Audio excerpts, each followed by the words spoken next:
Can you tell me about your Olympic discipline and how you got to compete at that level?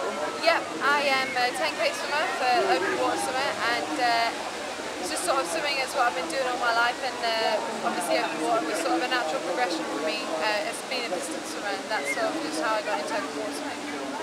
Can you tell me about your Olympic discipline and how you got to compete at the level you're at now? Yeah, so my discipline, I'm a flat water sprint racer, so we compete over 1,000 metres or 500 metres or 200 metres, 9 lanes, straight line, heat semi-finals, first past the post, very straightforward.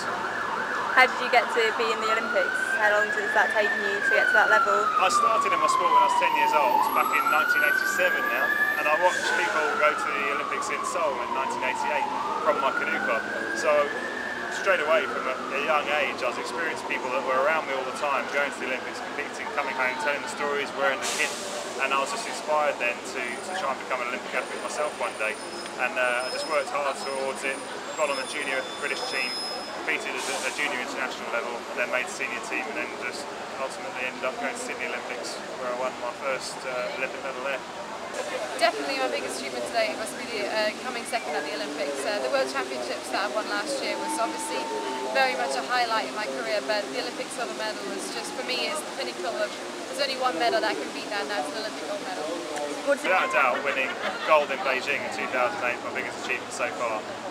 Very, very happy with that, and want to replicate that in London in 2012. It's one of the best feelings in the world, I must admit, competing for your country, and then, you know, it's so exciting that we keep competing for Great Britain in London at the Olympic Games. It's so exciting, and you know, it's nerve-wracking as well. I am getting very nervous about it, thinking about it, but I'm so excited about that, you know, swimming for my country. And every time there's Olympic Games, each of the home nations, so when I was in Beijing, all the Chinese, you know, they all got in it, and they all had that little extra spurt, and the support that they got was absolutely phenomenal from the country and from all the people that came to watch. So I'm really looking forward to that, and really excited to see how everybody's going to get involved.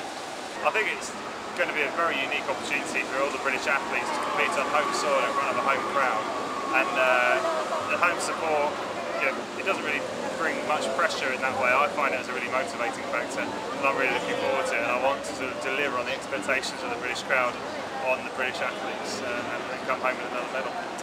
So we train flat out, day in, day out. We're training 2-3 times every day on a 2-week cycle, so we have 1 day off every 2 weeks. And we have Europeans, World Cup events, and then World Championships every year. So there's lots of international competition and lots of training to go. Hopefully my biggest challenge will be dodging the swans and the ducks that are going to be in the serpentine. So I'll be happy if that's my biggest challenge going up to London. But obviously, you know, I've got to make the team first, which will happen next year. So yeah, just get my head down and get training for that.